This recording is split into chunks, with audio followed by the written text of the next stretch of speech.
You know, I think if he gets a little enthusiasm, he's going to be okay, don't you? My goodness. Talk about being fired up. The next thing up is going to be talking about reopening Pennsylvania, the first panel. And I saw something the other week that was kind of interesting. My wife and I were watching a baseball game on TV. I used to watch Major League Baseball, now I watch the Orioles. And so it was apparently a few Orioles fans in here, so it hurt. But I was watching, it was the 8th inning, and the pitcher had given up about his 25th run. And so here comes the manager to put in a relief pitcher, which in Baltimore means the next guy to give up 8 runs. And so they gather around the mound, as they always do. You know how that goes, that big confab, the United Nations kind of thing, where all the infielders come in and gather around. Outfielders apparently aren't that smart because they have to stay back out there. And here comes the manager out of the dugout with a mask on. Everybody else standing around the mound, standing within about 6 feet of each other, no mask. And here's the manager with the mask on. And I said to my wife, I said, is that what we've got to in our country? That we have one guy with a mask on standing out there in the open air, and all these other guys are standing around there breathing on each other, and apparently someone's not going to get COVID? I don't know. That's the ridiculousness that we talk about with regard to this whole thing we've just gone through. Well, our next panel, our first panel actually this afternoon, is Reopen PA. And our moderator of that panel is Guy Chirrocchi. I was just talking to him backstage, and again, he's got a pretty important autobiography right here if you look at it. I mean, he's a guy who's worked on helping people, advocating policy for a long time, crafting and advocating policy. I love people who do great policy. I hate politicians, but I love people who do great policy. Politicians is about win and lose. Policy guys are about win and win. Okay, that's really what we're all about here. And he's apparently a recovering lawyer, which is good. I saw that. He started out being a prosecutor.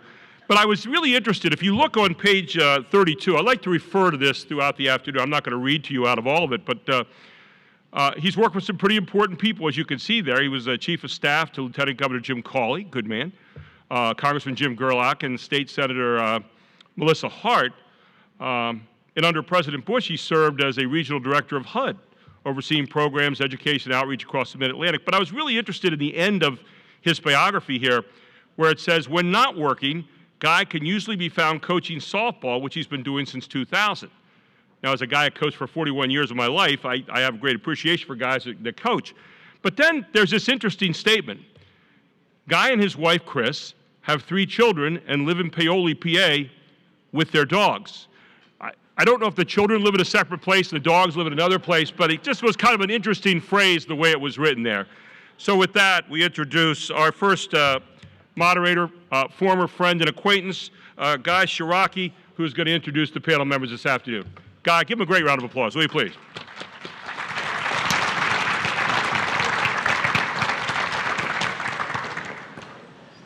I don't know where to go after that. Anyway,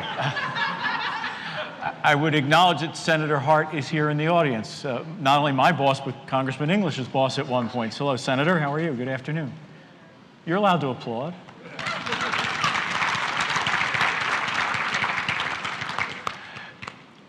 So I wanted to share a few things as we begin. Our panel's had a chance to talk, and I want to share a few things as a backdrop. You know, Pennsylvania entered the COVID era with a bottom 10 economy. We were the only state in the nation to lose jobs between 2019 and 2020. As we exit the COVID era, we're still a bottom 10 economy. Our unemployment rate is 2% worse than the nation's. Yet, as we know, there are job openings in every sector of the economy. And in hospitality and retail, it's at a crisis. The good and the bad news is it's largely a government-created crisis. The governor closed too much for too long and restricted too much for too long. And his decisions and his declarations made it so. Closed businesses, closed schools, missed opportunities. I recently wrote a column in Broad and Liberty, which if you don't read it, you should, not the column Broad and Liberty. They do good work. But I wrote a column suggesting a few common sense ways to get us reopened And I won't go through them all, but I want to mention just a few. You'll be happy to know that they're common sense and they don't cost $1. And they could be done today. We could join the 36 states who've reinstituted the work requirement. Not July 8th, not sometime in the future, not when labor and industry software is ready, but today we could do that. We could join the 300 states that have taken away the added $300 incentive to stay at home. The vaccine is readily available. There are tens of thousands of jobs open in Pennsylvania. It's time for able-bodied men and women to go back to the workforce.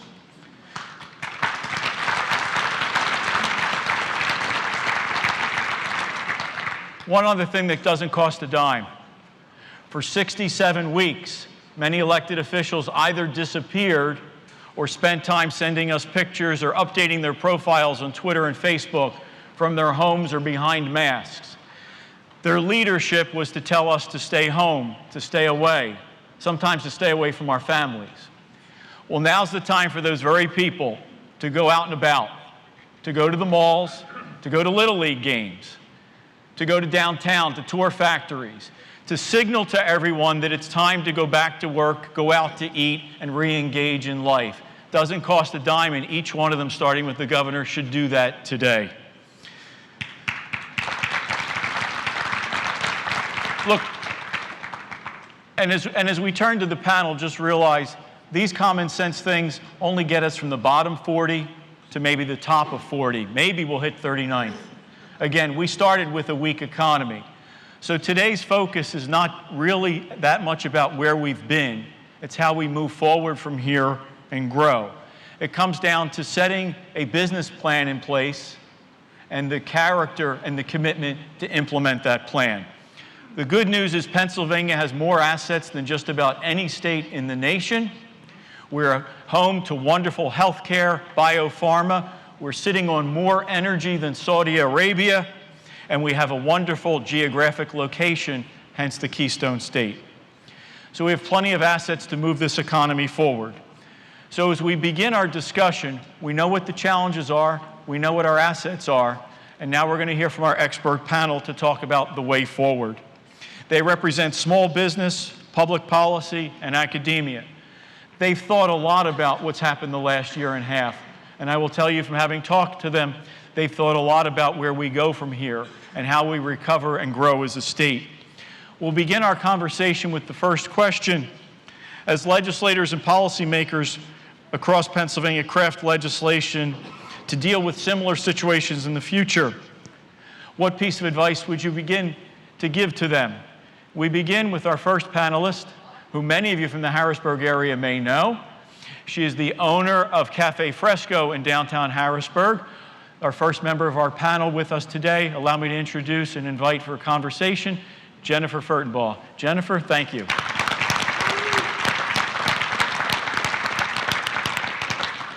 Thank you, Guy, and thank you so much for having me today. Can't hear you.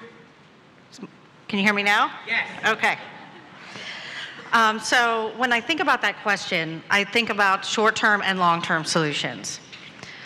First, in the short term, just to echo what Guy said in his opening remarks, the unemployment incentives, the incentives to stay home, that needs to end immediately.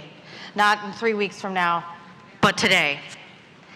The government regulations during the pandemic, thank you, and its overreach now in the recovery, they've resulted in labor shortages, and they're creating two major problems for our industry, specifically mine. The first one is supply chain. The supply chain problems are preventing small businesses from efficiently and consistently acquiring goods and services at reasonable prices. I'm going to give you an example. The price of chicken, that's increased by 300%. Seafood has also doubled.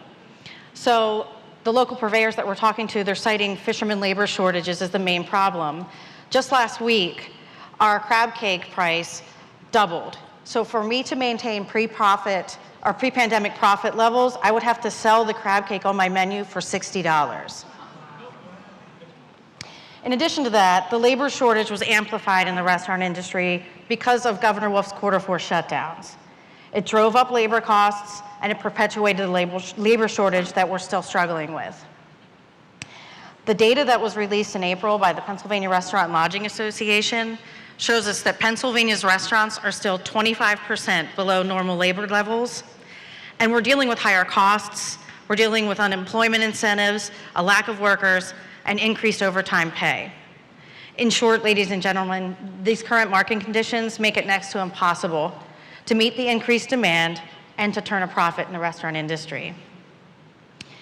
In the long term, as policymakers think about how to craft legislation to assist us in this recovery, and also if a future crisis were to occur, they need to think about speaking directly with the industry experts, our associations, form committees with people like me, with people like my colleagues, to help guide and craft legislation that will work for all. Because I think it's clear, if we look back on last year, a one-size-fits-all arbitrary approach is ineffective at best. In addition to that, I want to address the minimum wage.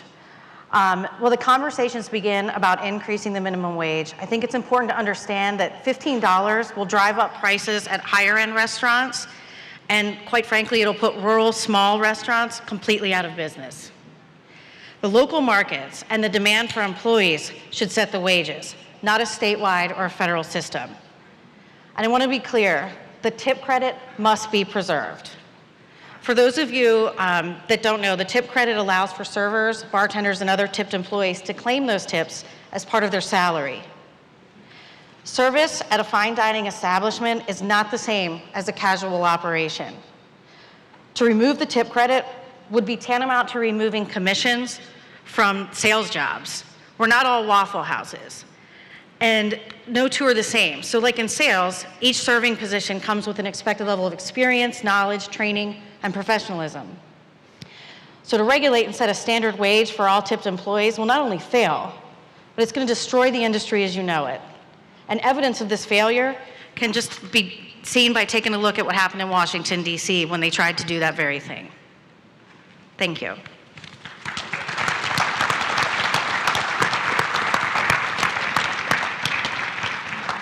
We turn now to our next panelist. I want to invite to offer his comments. We're lucky to have with us Dr. Christopher Brooks of East Stroudsburg University. You may be familiar with his work at the university, and from time to time see his writings and publications far and wide, including the Allentown Morning Call. With that, Dr. Brooks, your comments? So, can you hear me? We good? Yes. Awesome. So, good afternoon, everyone. Thanks for coming. The first thing, as we are in the process of reopening, if I were to have a conversation with the governor or legislators, first thing is, if to plan for another pandemic, and to today think about what is an essential business.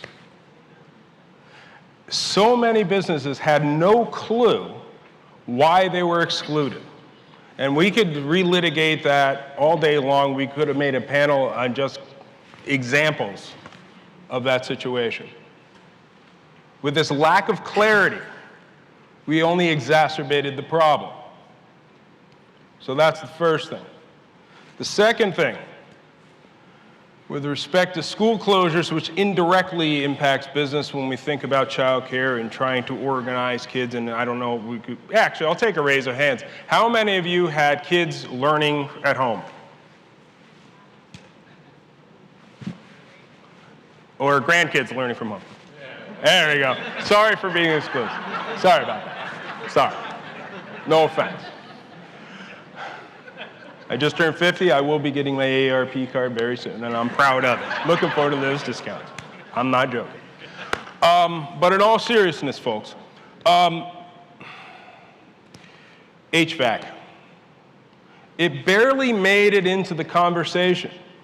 And when we think about funding for HVAC, because it is expensive, I saw, I went through a number of articles about certain districts were getting, like Lower Merion had, down near Philadelphia had done some HVAC work. But my question is the funding for that.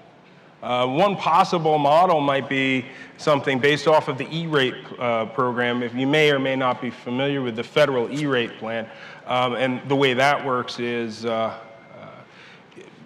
everybody who has a phone, a telephone, cable, internet, you pay what's called a universal services charge. You may see it on your bill, delineated on your bill.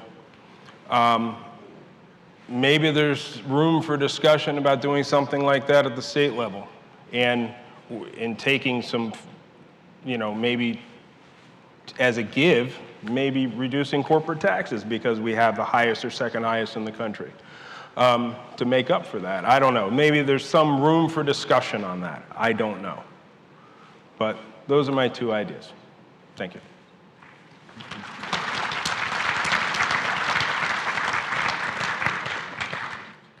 And as we go to our next panelist, I would urge the audience, if you have questions, please get them ready. This is a smart group, they can handle it.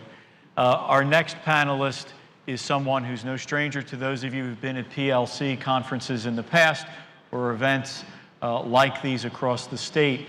We are fortunate today to have someone who, as Gary earlier discussed, is not a former politician.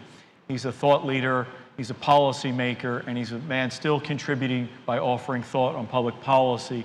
We're joined now by former Congressman Phil English. Congressman? Thank you. And, can you hear me? Good, good. To build on what you've heard from the last two speakers, I would stress, first off, what Professor Brooks just stressed about the need to identify critical economic players in the economy. I was going to bring this up as part of my opening. I have to tell you, when they closed Erie County, there were no guidelines, there was no coherent process for identifying critical resources for the economy that had to be kept open.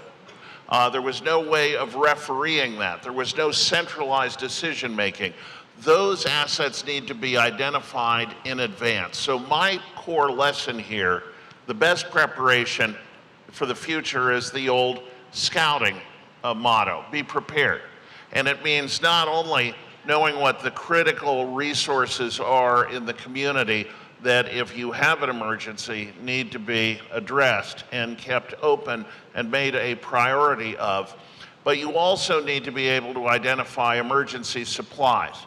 Right now, I, with my firm, are completing a nationwide survey of the healthcare supply chain for the group purchasing organization sector. And what we've determined is there are a number of things that have to be done to have a sustainable healthcare supply chain. That sounds like a fine bunch of words, but what it means is we need to make sure that we are importing not only our PPE and our medical equipment from friendly and reliable sources, but also even the building blocks of pharmaceuticals. This means over time reorienting our supply chains globally so that we're able to do more of it onshore and more of it in the neighborhood. What I'm saying, if I must be blunt, is we need to import less of this stuff from China. So there needs to be a critical redundancy, and the other thing I would add is 2 points. One, we need to revisit how we do regulations for therapies and pharmaceuticals and vaccines, because we learned when we put our mind to it, through Operation Warp Speed, we were able to bring vaccines online faster than at any time in history and absolutely safely, contrary to what you heard from some political sources at the time. I realize it was Donald Trump and his administration that did it, but this is the single biggest contribution coming out of the entire COVID experience. We can move therapies, we can move vaccines safely to market by building public-private partnerships and by cutting through not the safety portions of the regulations, but the bureaucratic elements.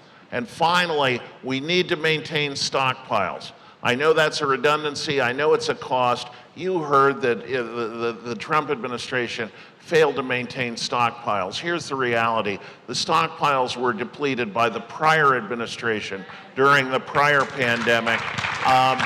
And there's plenty of blame to go around, including at the state level, but we need to have stockpiles that are absolutely predictable. Thanks, Guy.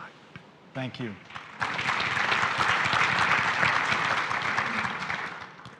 Anyone in the audience have any questions? If you do, please be kind enough to stand and make sure everyone can hear the question. The farm show building, the truckloads and truckloads of PPEs in Harrisburg and are still stuck there.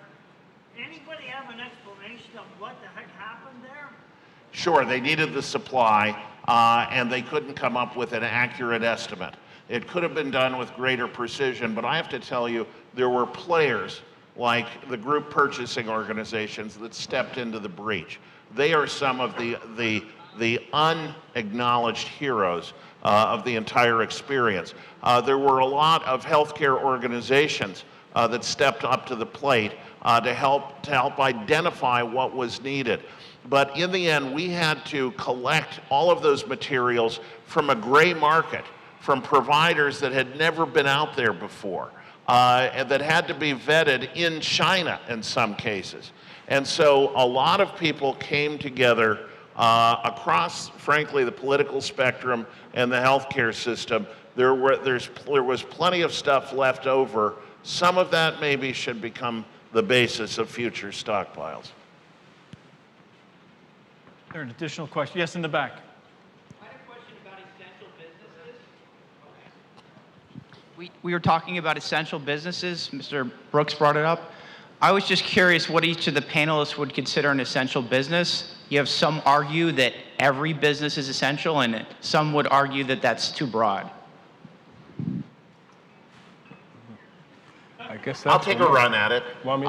Okay.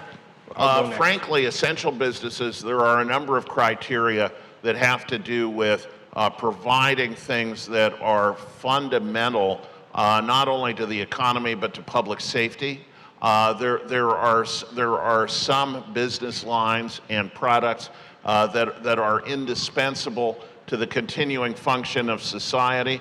There are others that are probably of a secondary importance. This is not about simply providing a paycheck, but providing something that puts people in that are needed to avoid putting people and communities at risk. I'll tell you this, the people that I saw in my part of the world trying to make these calls had no idea what they were doing, had no effective guidelines, and it was a train wreck. They didn't even know the economic geography of their communities, because that changes over time.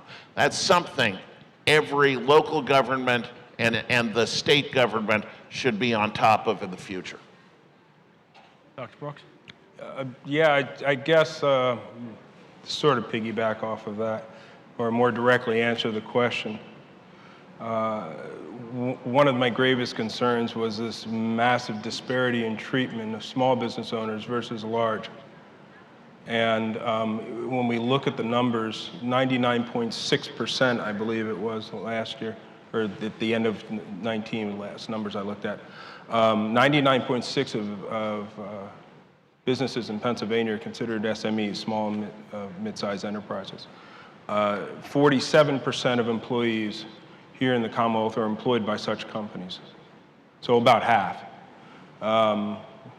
It just boggles my mind that these small businesses were treated the way they were. It's disgusting. Is there an additional question? We have time for one more. Yes. Yeah, my question was also regarding this. I am brought up by Dr. Brooks. My thought process would be that the term essential worker, I don't think we could get a panel of 10 to agree what that would be. And if you take a look at the train wreck we have in our entire supply chain, it's obvious that nobody ever took account how intricate the process is. If you think about economics and why our country has done so well economically, and the communist countries have always struggled to keep up, is they didn't think that that the economy could run unless the government tells everybody what to do, and we show it could be done another way. That's my comment.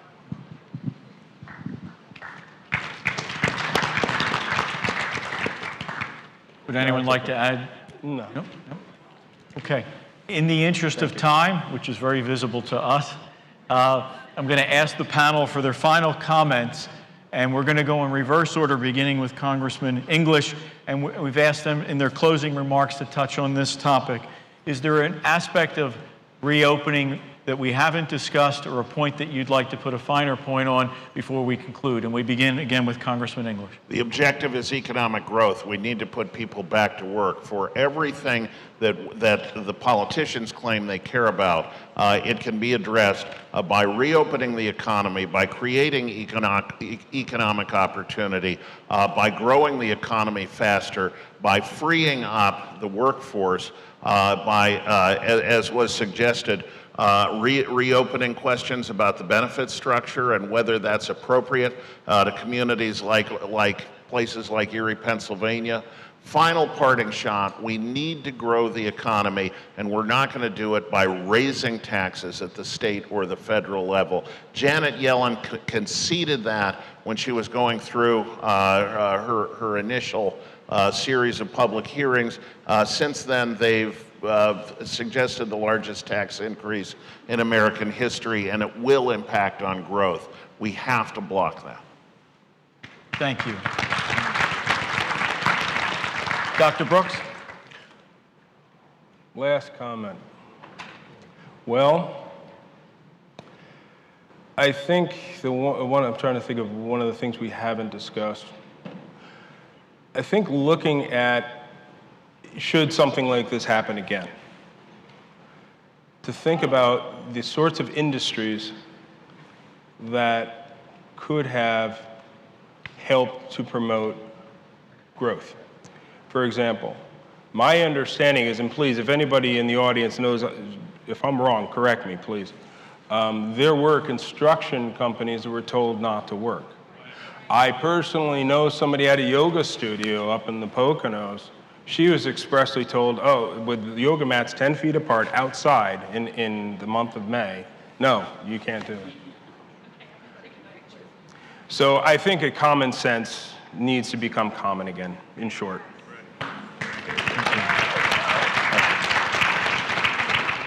And Jennifer, your final thoughts. All of this talk about essential businesses, I think it's important to remember that our economy didn't become one of the strongest in the world by government overreach and overregulation.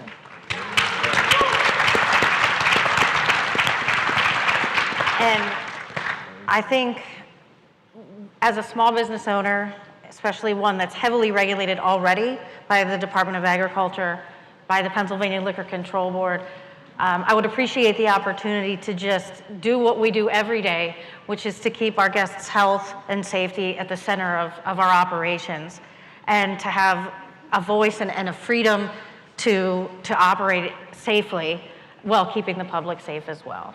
So. Thank you. I want to thank you all for your comments. On a personal note, this is not my first PLC conference. It won't be my last.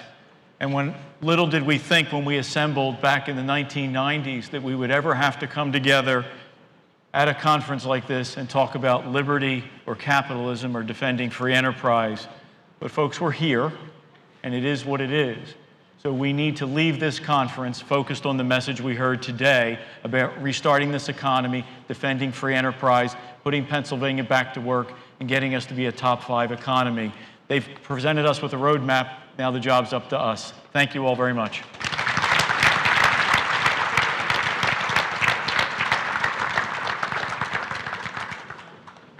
Back.